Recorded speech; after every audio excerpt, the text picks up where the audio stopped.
రాహు మహాదశలో తులారాశి వాళ్ళకి ఎలాంటి ఫలితాలు ఉంటాయి? జ్యోతిషంలో మహాదశలు మన జీవితాన్ని మార్చేటువంటి శక్తివంతమైనటువంటి కాలాలు. రాహువు ఒక ఛాయాగ్రహం, దాని ప్రభావము ఎప్పుడు కూడా మిశ్రమంగా ఉంటుంది.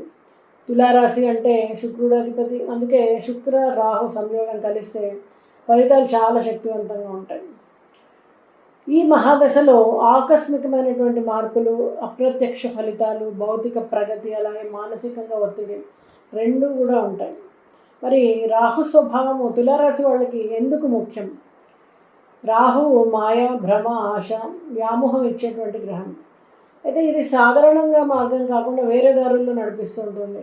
మరి తులారాశి వాళ్ళలో రాహు ప్రభావం ఉంటే వాళ్ళు కొత్త సాంకేతికత, వ్యాపారం, రాజకీయాలు, మీడియా వైపు ఆకర్షితులు అవుతూ ఉంటారు. అప్పుడప్పుడు అహంకారం పెరుగుతూ ఉంటుంది. సుఖం కోసం తప్పు మార్గాలు ప్రయత్నించే అవకాశం ఉంటుంది.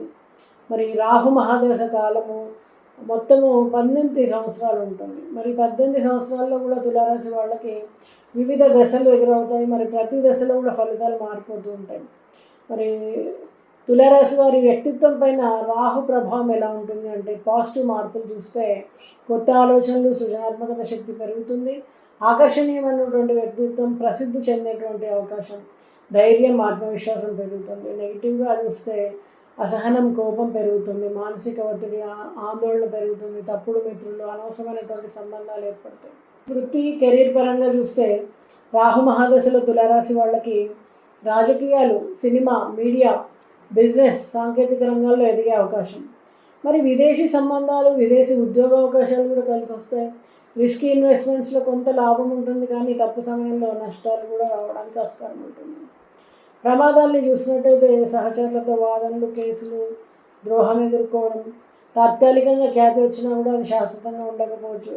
అనైతిక మార్గాల్లో సంపాదించుకునేటువంటి ప్రలోభం పెరుగుతూ ఉంటుంది. మరి ఆర్థిక పరిస్థితిని గమనిస్తే రాహు మహాదశలో తులారాశి వాళ్ళకి రాహు ప్రభావంతో ఆకస్మికమైనటువంటి ధనలాభం వస్తుంది. లాటరీ, స్టాక్ మార్కెట్, షేర్లలో అనుకోకుండా లాభాలు. అదే సమయంలో అనవసరమైనటువంటి ఖర్చులు, అప్పులు పెరుగుతాయి.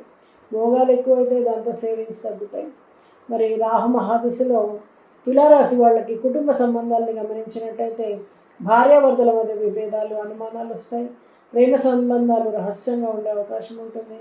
తల్లిదండ్రులతో దూరం పెరుగుతుంది. సోదరీమణులతో విభేదాలు ఏర్పడవచ్చు, కానీ పిల్లల వలన ఆనందం ఉంటుంది. మరి రాహు మహాదశలో తులారాశి వాళ్ళకి ఆరోగ్య ఫలితాలను గమనించినట్టయితే మానసిక ఆందోళన, డిప్రెషన్ వచ్చే అవకాశం ఉంటుంది. మద్యము, ధూమపానం లాంటివి పెరుగుతాయి. నరాల సంబంధిత సమస్యలు, శ్వాసకోశ సమస్యలు వస్తాయి. అనుకోని ప్రమాదాల పట్ల జాగ్రత్త అవసరం. రాహు మహాదశలో వివిధ అంతర్దశలలో తులారాశి వాళ్ళకి ఎలాంటి ఫలితాలు ఉంటాయి? రాహు మహాదశలో రాహు అంతర్దశ అత్యధిక ఒత్తిడి, కానీ ధనలాభం కూడా ఉంటుంది. మరి రాహు మహాదశలో గురు అంతర్దశ ఆధ్యాత్మికత పెరుగుతుంది, ఉపశమనం ఉంటుంది, కానీ అప్పులు ఉంటాయి. రాహు మహాదశలో శని అంతర్దశ కష్టాలు, శ్రమ, ద్రోహం ఏర్పడవచ్చు. రాహు మహాదశలో బుధ అంతర్దశ వ్యాపార, ఉద్యోగ అవకాశాలు. రాహు మహాదశలో శుక్ర అంతర్దశ విలాసవంతమైనటువంటి జీవితం, కానీ అనైతిక సంబంధాలు.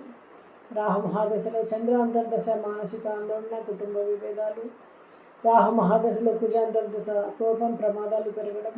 రాహు మహాదశలో సూర్య అంతర్దశ అధికారం, గౌరవం, కానీ శత్రువులు ఎక్కువ అవుతారు. మరి రాహు మహాదశలో లాభాలు ఉంటాయి, నష్టాలు ఉంటాయి. తులారాశి వాళ్ళకి ఎలాంటి లాభాలు ఉంటాయి? కొత్త అవకాశాలు, విదేశీ లాభాలు, అనుకోని సంపాదనలు, సాంకేతిక రంగంలో గొప్ప పేరు, రాజకీయ, మీడియా రంగాల్లో ఎదుగుదల. మరి రాహు మహాదశలో తులారాశి వాళ్ళకి ఎలాంటి నష్టాలు ఉంటాయి? మానసిక ఒత్తిడి, భయాలు, వివాహ సంబంధ కష్టాలు, మిత్రుల వంచన, వ్యసనాలకు బానిస కావడం. మరి రాహు మహాదశలో తులారాశి వాళ్ళు ఎలాంటి పరిహారాలు పాటిస్తే వాళ్ళకి ఉపశమనం ఉంటుంది అంటే, శని, రాహు, కేతు శాంతి పూజలు చేయించుకోవాలి. శనివారం నాడు రాహుకేతు పూజ, దోష నివారణ చేసుకోవడం. కాలభైరవ స్వామి, దుర్గాదేవి, సుబ్రహ్మణ్య స్వామి ఆరాధన చేయడం. ఉడతలకు, పాములకు, కాకులకు ఆహారం పెట్టడం. గోమూత్రం, నల్ల శనగలు, నల్ల దుస్తులు దానం చేయడం. మరి రాహు మహాదశలో తులారాశి వారు పూర్తి జాగ్రత్తతో జీవనశైలిని మార్చుకుంటే లాభాలు పొందేందుకు అవకాశం ఉంటుంది. ఇది ఒక పరీక్ష కాలం అని చెప్పొచ్చు. దీన్ని సద్వినియోగం చేసుకుంటే కనుక వ్యక్తిగతంగా మరియు వృత్తిపరంగా చక్కటి ఎదుగుదల సాధ్యమవుతుంది. మరి చెప్పినటువంటి పరిహారాలు పాటించి తులారాశి వాళ్ళు రాహు మహాదశలో వాళ్ళ జీవితాన్ని చక్కగా మార్చుకుంటారని ఆశిస్తూ నమస్కారం.